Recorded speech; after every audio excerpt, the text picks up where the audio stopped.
Կուսակցությունների մասին օրենքը նույնքան կարևոր է, որքան ընտրական օրենսգիրքը, քաղաքագետների համոզմամբ նախ պետք է հասկանալ, թե ում ես ընտրում, հետո միայն ինչպես։ Առավել ևս նոր սահմանադրությամբ ամբողջ իշխանությունը անցնում է կուսակցություններին եւ այն հարցը, թե այդ կուսակցությունները իրենցից ինչ են ներկայացնում, այդ հարցը շատ դեպքերում պայմանավորվելու է այս կուսակցությունների մասին օրենքով։ Ըստ էության ոչ մի պարտավորություն լուրջ էական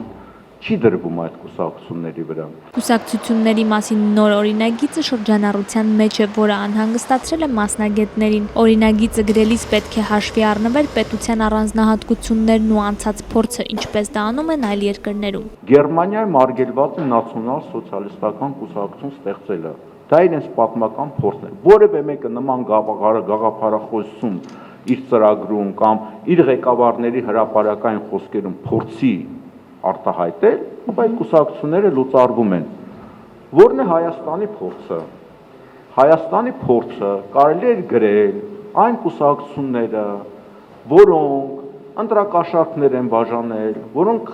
զանգվածային ընտրախախտումներ են թույլ տվել, այդ կուսակցությունները պարտադիր կերպով լուծարվում են։ Կուսակցությունները պետք է լուծարվեն նաև այն ժամանակ, երբ իրենց իսկ պնդմամբ ընտրությունները կեղծվում են։ Մասնագետները համոզված են ընտրական նոր օրենսգրքի վրա հույս դնելը միամտություն է։ Պետք է նույն օրը լուծարվեն այդ կուսակցությունը, ինքնալուծարման գնան, որտեղ ու պահանջեն հիմնական պայմանը, որ այս երկրում լինեն ընտրություններ, որոնք ներկայացնեն իրենց ծրագրերը եւ ընտրվեն, բայց մենք տեսնում ենք, որ նման բան չկա եւ սնկի պես ամեն տարի մի քանի կուսակցություններ աճում ավելանում են։ Դա այն ներքին համոզմունքն է, որ այս ամեն ինչը խաղեր են, որ ոչ մի ընտրություն չկա, ոչ մի ընտրվող չկա։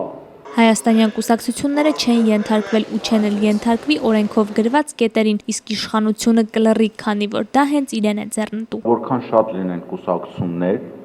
եւ այդ կուսակցությունները որքան շատ օրենք խախտած լինեն եւ լուծարված չլինեն, այսինքն կոմպրոմատներ լինի կուսակցության վրա, այդ կուսակցությունների հետ մանիպուլյացիաները ավելի հեշտ է անել։ Բանախոսները համոզված են մինչև այսօրվա համակարգը չփոխվի, կուսակցությունները հաջողության հասնել չեն կարող։